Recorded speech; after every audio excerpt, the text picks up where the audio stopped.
Here is my Strandberg Bowden Prague NX7. And it is not my favorite guitar, and I'm going to tell you why after the sponsor. Just kidding, there's no sponsor. But I wanted a 7-string guitar, and I ended up buying a used Ibanez QX547PB. I think I got that model number right. And it was my first 7-string, and I didn't like it, so I returned it. And then I spent some time researching 7-string guitars, and I thought this would be perfect. I also wanted a headless. The Ibanez is also a headless. So this checked all the boxes for me. But after playing it for 3 or 4 months, I don't like this guitar. And first of all, if you have one of these, I hope you make good music with it, and you probably will, and you'll probably like it more than I do. But it's just not the right guitar for me. The main thing I dislike about this guitar is the bridge. And maybe headless guitars and tremolos don't really get along. Maybe I would be better off with a hardtail. But the tremolo is really stiff. It has 2 springs, so you can't remove any springs. I suppose you could change the spring tension by changing the springs, but it's really, really hard to move. And the tuning is rather difficult. You have to, really carefully turn each tuner with your index finger and thumb. And after you tune it a lot, it actually hurts a little bit. Maybe I'm weak, but it's actually not very comfortable. And also, you push down a little bit on the bridge when you're tuning. It's kind of hard not to, which throws your tuning off a little bit. The other thing I really dislike about this guitar are the Fishman Fluence Moderns.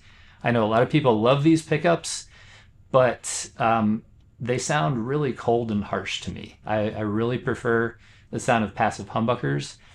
My intention was to replace the pickups immediately after getting this guitar, but since I don't love other aspects of the guitar, I decided not to do that and just sell it, to be quite honest.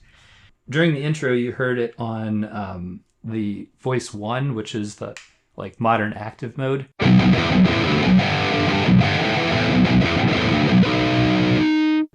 Here's the Voice 2, which is supposed to be more of a passive sound.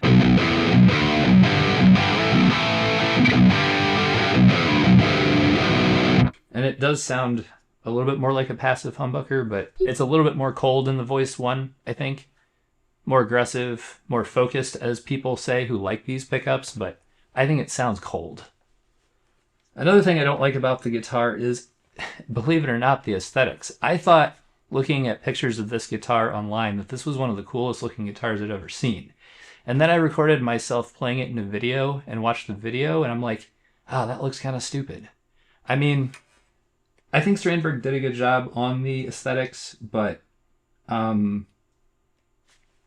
don't like the way it looks when I'm playing it. I like the way it looks when I'm looking at it, but when I'm playing it, I feel like it just doesn't look the way I want.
What's good about this guitar? Well, the fretwork is excellent. These are stainless steel frets, rich light fingerboard, absolutely pristine. The guitar weighs, I think, 5.5 pounds. Definitely my lightest guitar. And honestly, that's all I can think of for the pros. I have a lot more cons. So we talked about not liking the pickups, not liking the bridge, and this playing position that it supports easily. That doesn't really matter for me either. I had to buy the special Strandberg guitar stand because this guitar does not sit on a normal stand. It does sit on its own, which is interesting, but I don't do that. The other weird thing about this guitar is the neck. And weird is, one word for it. Innovative could be another word. The neck is called an endure neck, and it's squared off. That's an innovation from Strandberg that doesn't matter to me. I thought it would be cool. I thought it would be interesting. It doesn't bother me, but it doesn't make it easier to play. Down where you're doing chords, your thumb is more up, I guess. And I don't dislike the endure neck at all, but it doesn't help me. I don't find it a benefit. It's not uncomfortable. It is not something I even think about. Hey, I forgot to record an outro to this video, so here I am a few months later. I have the replacement. It is a Kiesel Aries 7-string, walnut top, ebony fretboard, alder body, one-piece maple neck. Pickups are Illusionist and Beryllium. And it does all the things the Strandberg did, but better, in my opinion. It doesn't have a tremolo, but that doesn't really matter for a 7-string, I could argue. To me, it sounds better, it looks better, it feels better. It's so nice to play. One of the best playing guitars I have. So yeah, I'm curious your opinions on both Strandberg and Kiesel.